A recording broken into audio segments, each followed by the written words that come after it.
the illustration part of it is, I think it really illustrates how fast society is moving. The change is occurring rapidly to meet people's changing preferences and needs, and you can see on the left there it's quite large and a really bulky cord, and it's probably unflattering colour, that sort of bony colour. And over the years, you can see the revisions in design to meet consumer needs, becoming more nimble, more lightweight, even showing some colour there towards the end. And I think the picture not only alludes to a changing landscape of consumer needs, but also the importance of the company involved in order to be able to adapt to that changing landscape of needs. So the first mouse, as I said, really clunky to move, and then by the last mouse adaptation, it looks a lot more compact and agile. And then if you're thinking about after the fifth installment of the mouse, you might be thinking, well, this cord might be restricting me. Why do I need this cord? And there's obviously wireless versions now available, especially with the Apple products, which are mentioned there. So although the picture does represent rapid change in a quite simple device, I think the power of this image is, what if this pace of change was in something much more complex? And I think this is where the photo really enhances itself. So how I feel about the issue the picture alludes to, well, if we transform that first section into the university setting, and the main consumer is a student, and their needs are often based around study. So in recent years, we've seen a quantum shift in the university dynamic around the university system really attempting to adapt to meet such fast-paced changes and to meet consumer needs. And the classic example of meeting consumer needs is the desire to enroll in online studies. So students are wanting more flexibility, they're wanting to self-direct their time, their pace of study, their location to engage with those studies. So with that also comes a quantum shift in the numbers able to enroll in classes, so that can really be warped beyond your simple 25 students. You can have often double that in an online session. The workload implications for staff and how to manage that between online and the demands of face-to-face, technological and pedagogy demands. So that change from a face-to-face setup and how to maximize and tailor the online studies.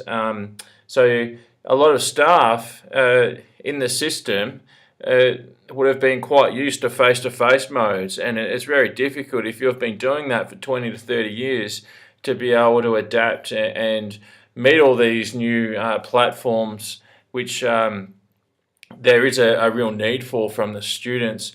The implications of this situation and change to university work, well, when I was reading Glyn Davis's The Australian Idea of University, and considering the photo, it really strikes to me that there can be an unwillingness to change from the influence of the founders or origins.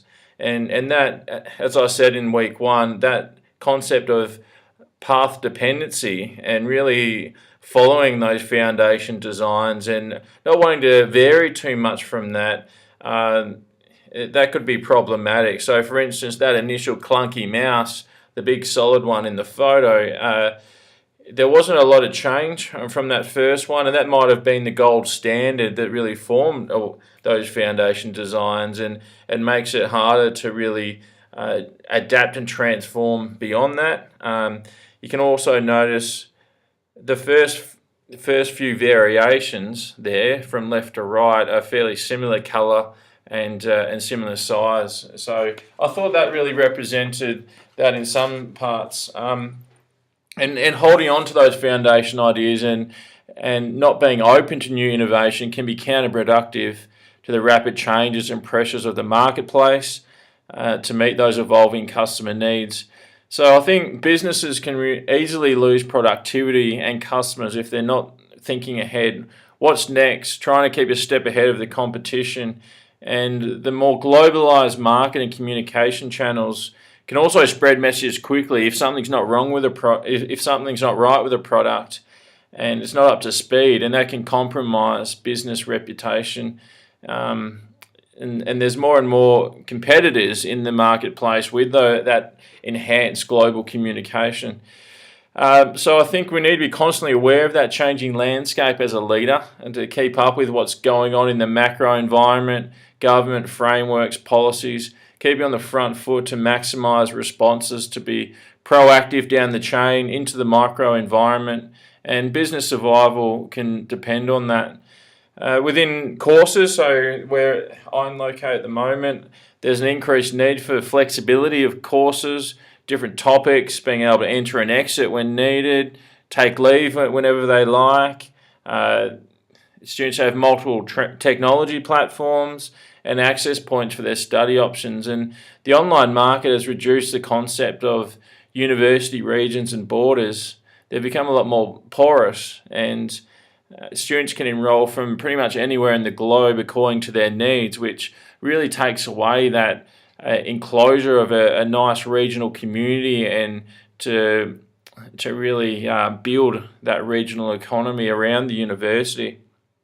So in terms of implications for university leadership, I think as leaders in the university, we'll need to guide staff through those multifaceted changes, which can be increasingly overwhelming.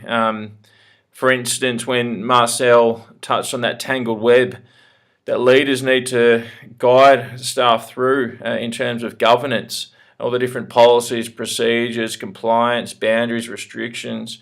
That's a complex web.